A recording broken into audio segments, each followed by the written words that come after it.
Hello everyone, I'd like to welcome you to this online tutorial, Konnakol, Indian rhythmic patterns. I'm going to guide you and I'm going to introduce you to the rhythmic world of India, the North Indian system and the South Indian system. And we're going to bounce around according to the lessons that we'll do. I will share with you the exercises and the lessons that I've been fortunate enough to learn myself while studying in India. I studied with the great Pandit Tala, who is a tabla maestro in the west of India. So you're going to get access to the best material and to the kind of material that is going to help you not only learn it but also apply it to whatever music you're making. So this course is not only for drummers or percussionists, it's for all instrumentalists and also composers and singers. It's about the structures and the patterns and also on how you can apply them, but a lot of it will be also up to you according to whichever style of music that you want to use it for and whichever style you do. So if you stay tuned on my channel, you'll be able to progress from lesson to lesson. So and in the first 12 weeks we will cover a lot of material and a lot of steps. So before we start, we should really cover a few essential terms and concepts. And the first one is obviously Konnakol. What is Konnakol? Konnakol is written like this. By the way, you have to excuse me for my handwriting and also for the setup. I mean, I'm loving it. It's very old school and very basic, and this is how I like to teach, one-on-one kind of thing.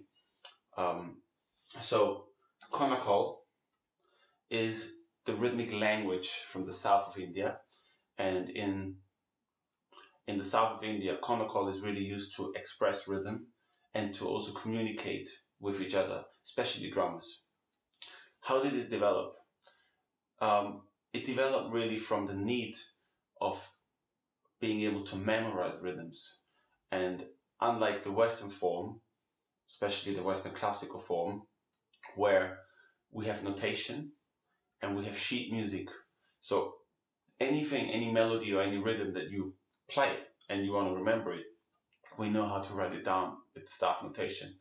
In India, staff notation never really developed because music was always taught orally from the guru to the student, the teacher to the student. And it was all about the personal connection. So writing down was not a focus. Memorizing was the focus. So every stroke of the drum has a specific sound, and that sound is expressed through a syllable. And Konnakol is really the language in the south of India which expresses rhythm. So another aspect really is that, or another topic that I get to talk about a lot and I get asked as well. When we look at Indian rhythm has a reputation of being extremely mathematical.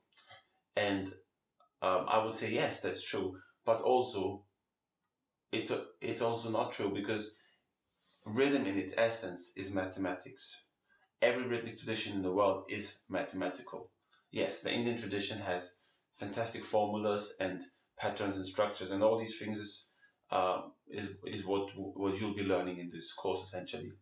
But in its essence, rhythm is mathematics. So if you look at a simple beat, let's say the pulse or the heartbeat, you have a beat, and then you can have different ways of dividing that beat. For example, you can say 1, 1, 1, 1, or 1, 2, 1, 2, 1, 2, 1, 2, 1, 2, 3, 1, 2, 3, 1, 2, 3, 1, 2, 3, 1, 2, 3, 4, 1, 2, 3, 4, and so on. So you see, it's all the reference to the pulse and how you divide it. And it's like a division of space. It's like architecture in time, and that is what rhythm is. So Of course, you find a lot of it in Indian rhythm, but mathematics is, I would say, a major part of all rhythmic traditions. Now, in the Indian system, the great thing is that because of Konnakol and because every sound is represented by a syllable and therefore later on by a word or by a phrase which is very clearly definable, it's very easy to modulate them and it's very easy to swap them around because you work with those blocks, with the words and the phrases. And those phrases equal certain groupings. So, to start from scratch, a group of one, which is just one beat, is expressed as ta, ta. If you have a group of two, it is taka. Yeah, taka. Then the next one would be three. And three is expressed as ta, ki, te. Ta, ki, te. And then finally, for now, a group of four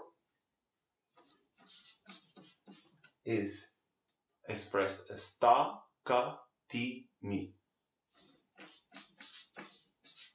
Ta, ka, ti, mi. So just to revise that, ta, 1, 2 is taka, 3 is takite, 4 is takadimi.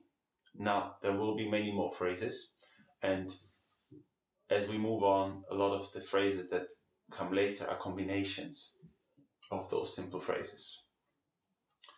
Now, we will start in putting those phrases into rhythm. The most common beat in all the rhythmic cultures is 4/4. In the West, definitely. In India as well. But in India, we have different names. I will look into the Tala system, which is the system of rhythm, of rhythmic cycles rather, a little bit later. For now,